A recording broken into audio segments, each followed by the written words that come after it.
পাতা শুকিয়ে গেলে যেমন গাছে থাকার অধিকার হারায়, ঠিক তেমনি কারো জীবনে প্রয়োজন শেষ হলে ছুঁড়ে ফেলে দেয়। আসসালামু আলাইকুম, বাংলাদেশি ব্লগার মম মিতু চ্যানেল থেকে আমি মিতু বলছি। আপনাদের সবাইকে আমার ছোট চ্যানেলে আরও একবার স্বাগত জানাচ্ছি। যেখান থেকে আমার ভিডিওটা দেখছেন বা দেখবেন, আশা করছি আল্লাহর রহমতে সবাই ভালো আছেন, সুস্থ আছেন। আলহামদুলিল্লাহ, আমরাও সবাই ভালো আছি। প্রথমেই যে কথাটা বললাম, তো সেটা নিয়ে একটু কথা বলি।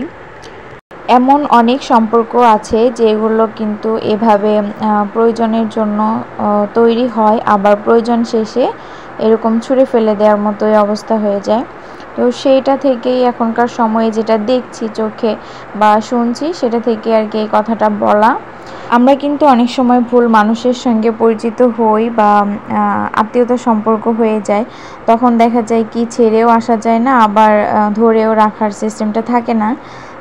তখন কিন্তু এরকমটা বেশিরভাগ হয় যে যতটুকু বা যতক্ষণ আপনাকে প্রয়োজন তত সময় ঠিকই রাখবে বা সম্পর্ক ভালো থাকবে। তারপরে যখন প্রয়োজন শেষ হয়ে যাবে তখন কিন্তু দূরত্বটা বেড়ে যাবে। তো এভাবেই আর কি। আচ্ছা, অনেক কথা বলে ফেললাম। তো দেখছেন আপনারা যে রান্নাবান্না খাওয়া দাওয়া হচ্ছে।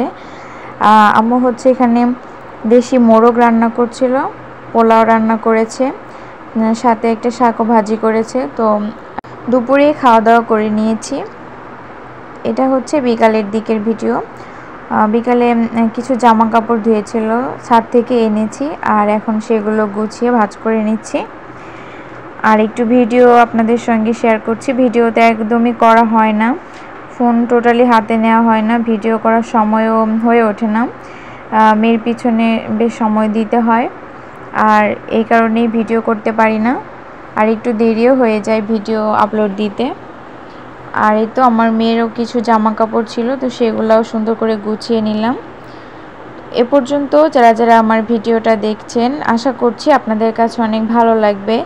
আর যদি কোনো অংশ একটু ভালো লেগে যায় তো প্লিজ ভিডিওটিতে একটা লাইক দিতে ভুলবেন না। ভিডিও সম্বন্ধে কেমন লাগলো বা কোনো মতামত থাকলে সেটা কমেন্টের মাধ্যমে জানাবেন। যারা যারা নতুন আসছেন তারা প্লিজ চ্যানেলটা সাবস্ক্রাইব করে পাশে থাকবেন। আর শুধু সাবস্ক্রাইব করে চলে যাবেন না, ভিডিও দেখবেন, পাশে থাকবেন। নিয়মিত না হলেও চেষ্টা করবেন। আর আমিও সবার পাশে থাকার চেষ্টা করি, তবে আসলে সময়ের সঙ্গে সব আপুদের ভিডিও একসঙ্গে বা একদিনে শেষ করতে পারি না। সন্ধ্যার জন্য নাস্তা বানানো হচ্ছে।